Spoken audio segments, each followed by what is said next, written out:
다 같이 사도신경으로 신앙 고백하시겠습니다.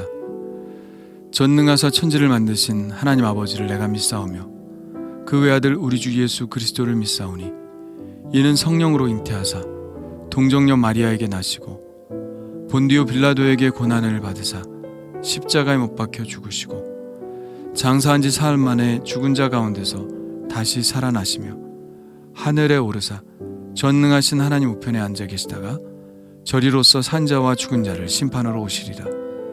성령을 믿사오며 거룩한 공회와 성도가 서로 교통하는 것과 죄를 사하여 주시는 것과 몸이 다시 사는 것과 영원히 사는 것을 믿사옵나이다. 아멘. 다 같이 찬송가 324장 함께 부르시겠습니다.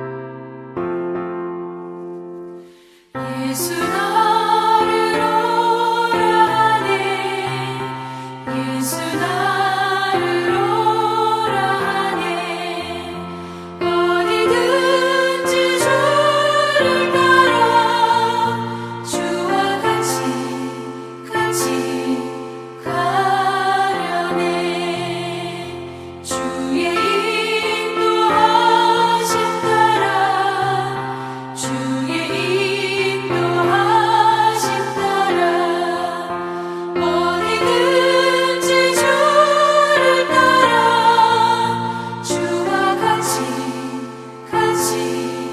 가려네 겟세마네 동산까지 주와 함께 가려 하네 피땀 흘린 동산까지 주와 함께 가려네 주의 인도하심 따라 주의 인도하심 따라 어디든지 주를 따라 주와 같이 가려네 심판하실 자리까지 주와 함께 가려 하네 심판하실 자리까지 주와 함께 가려네 주의 인도하심 따라 주의 인도하심 따라 어디든지 주를 따라 주와 같이 가려네 주가 크신 은혜 내려 나를 항상 돌보시고 크신 영광 보여주며 나와 함께 가시네 주의 인도하심 따라 주의 인도하심 따라 어디든지 주를 따라 주와 같이 가려네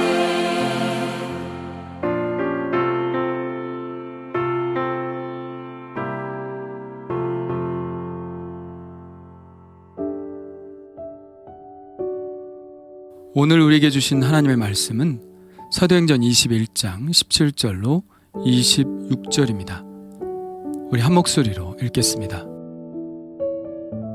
예루살렘에 이르니 형제들이 우리를 기꺼이 영접하거늘 그 이튿날 바울이 우리와 함께 야고보에게로 들어가니 장로들도 다 있더라. 바울이 무난하고 하나님이 자기의 사역으로 말미암아 이방 가운데서 하신 일을 낱낱이 말하니 그들이 듣고 하나님께 영광을 돌리고 바울더러 이르되 형제여 그대도 보는 바에 유대인 중에 믿는 자 수만 명이 있으니 다 율법의 열성을 가진 자라. 내가 이방에 있는 모든 유대인을 가르치되 모세를 배반하고 아들들에게 할례를 행하지 말고 또 관습을 지키지 말라 한다함을 그들이 들었도다. 그러면 어찌할꼬? 그들이 필연 그대가 온 것을 들으리니 우리가 말하는 이대로 하라. 서원한 4사람이 우리에게 있으니 그들을 데리고 함께 결례를 행하고 그들을 위하여 비용을 내어 머리를 깎게 하라. 그러면 모든 사람이 그대에 대하여 들은 것이 사실이 아니고 그대도 율법을 지켜 행하는 줄로 알 것이라. 주를 믿는 이방인에게는 우리가 우상의 제물과 피와 목매어 죽인 것과 음행을 피할 것을 결의하고 편지하였느니라 하니 바울이 이 사람들을 데리고 이튿날 그들과 함께 결례를 행하고 성전에 들어가서 각 사람을 위하여 제사 드릴 때까지의 결례 기간이 만기된 것을 신고하니라. 아멘.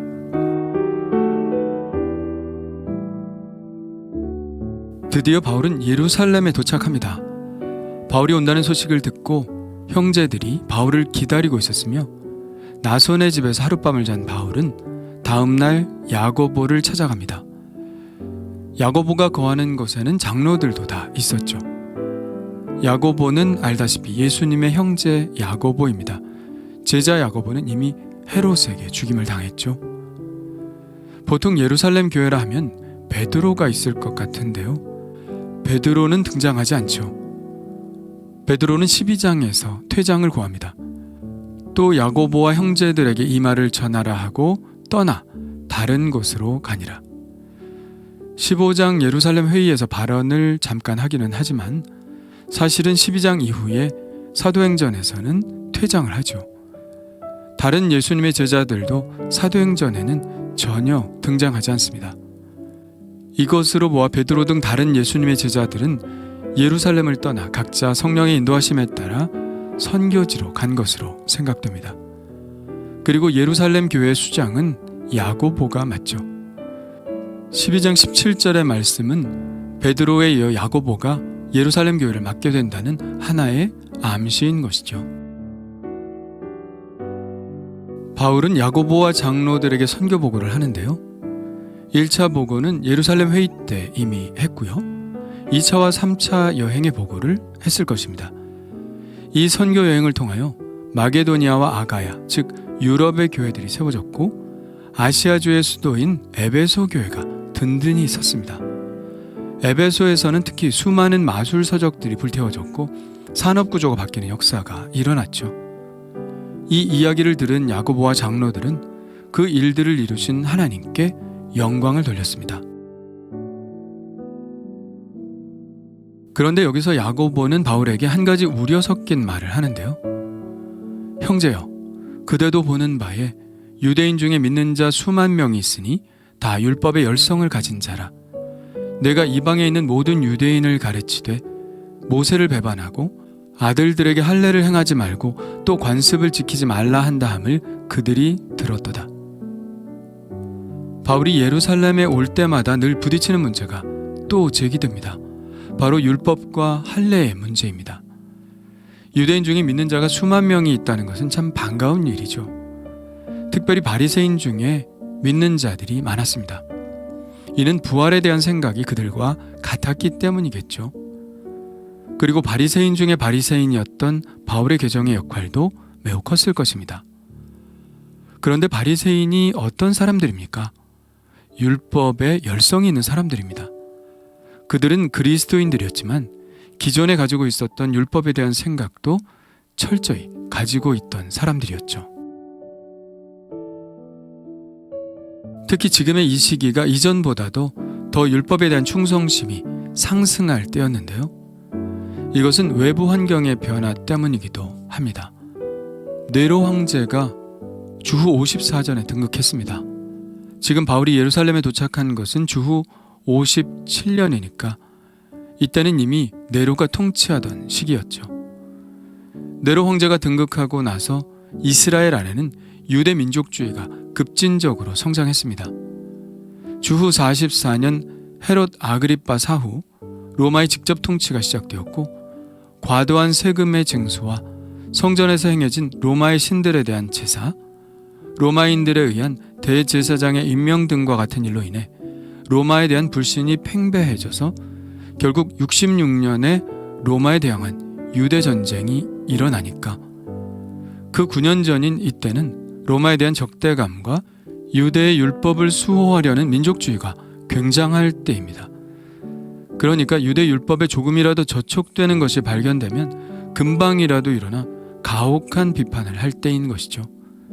그것이 교회 안에서라도 말이죠. 그러나 야고보의 말은 정확한 팩트는 아닙니다.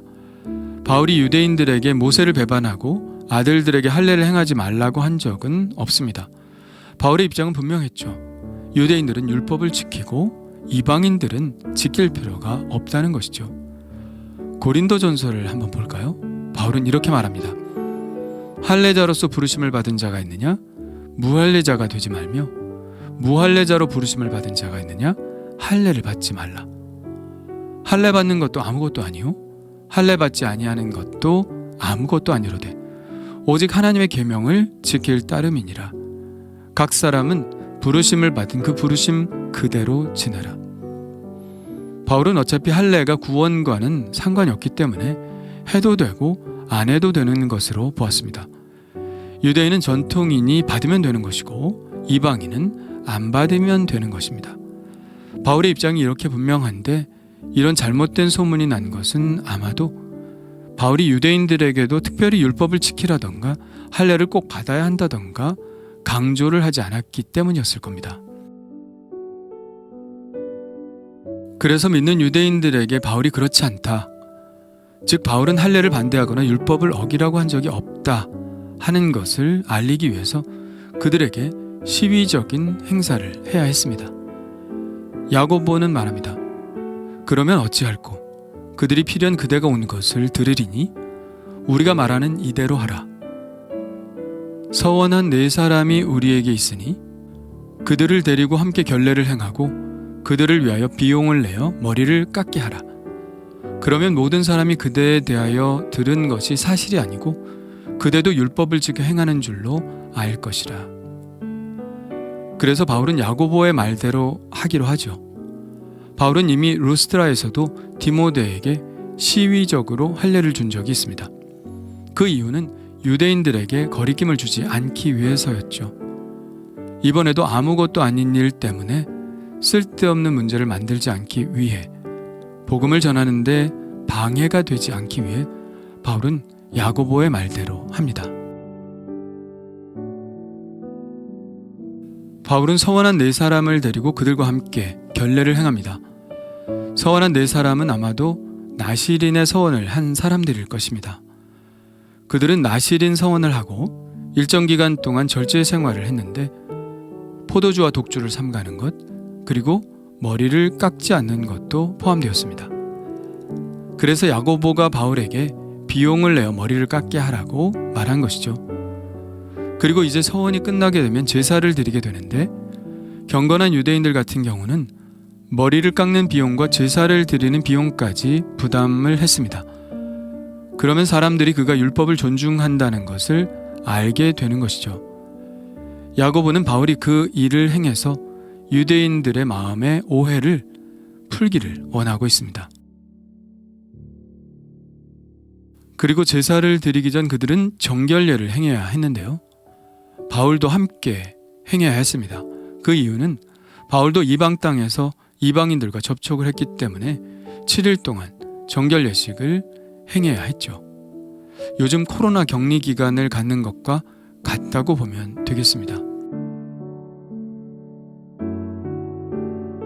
복음을 전하다 보면 외부적으로도 오해를 받을 수 있고 또 내부적으로도 한편이라고 생각되는 사람들로부터 오해를 받을 수도 있습니다. 억울하기도 하고 속상하기도 하지만, 그리고 복음을 전하지 않았으면 이런저런 소리 듣지 않아도 될 텐데 하는 생각도 들지만, 그러나 이것은 우리가 감수해야 할 일입니다. 그리고 오해는 말로 싸운다고 풀어지는 것도 아니죠. 오히려 오해하는 사람들의 마음을 풀어주기 위하여 더 낮은 자세로 행할 때, 그것이 어쩌면 나의 자존심이나 원칙을 깨는 것 같은 느낌이 든다 해도 더 낮은 자세로 행할 때 가능한 것입니다.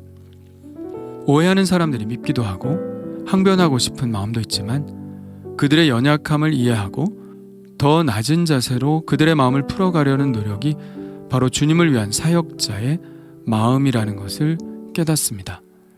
치고받고 토론하여 내가 승리하는 것보다 겸손히 낮아져서 행동으로 오해를 푸는 것이 더 좋은 결과를 낳게 된다는 사실도 깨닫습니다. 바울은 바로 이런 겸손을 택했고 그 겸손을 온몸으로 실천했습니다. 그렇다면 나는 복음을 위해, 오직 복음만을 위해 나의 모든 것을 내려놓고 있나 생각해 보게 됩니다. 주님 감사합니다. 누구보다 위대한 일을 한 바울이 주님이 세우신 권위에 순종하는 모습을 봅니다. 말로만이 아니라 바울처럼 이렇게 행동으로 겸손하게 하옵소서. 오해받을 때 그 사람을 원망하기보다 그렇게 오해할 수밖에 없는 그들의 연약함을 먼저 이해하게 하시고, 예수님이 인간의 몸으로 오신 것처럼 그렇게 낮아져서 그들의 눈높이에서 겸손히 행할 수 있게 하여 주옵소서. 예수님의 이름으로 기도합니다. 아멘. 다 같이 주님 가르쳐 주신 기도 하겠습니다.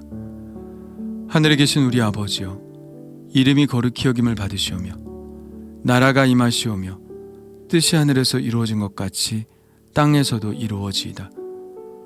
오늘 우리에게 일용할 양식을 주시옵고, 우리가 우리에게 죄 지은 자를 사하여 준 것 같이 우리 죄를 사하여 주시옵고, 우리를 시험에 들게 하지 마시옵고 다만 악에서 구하시옵소서. 나라와 권세 영광이 아버지께 영원히 있사옵나이다. 아멘. 우리 이제 각자 하나님께 기도하는 시간을 갖겠습니다.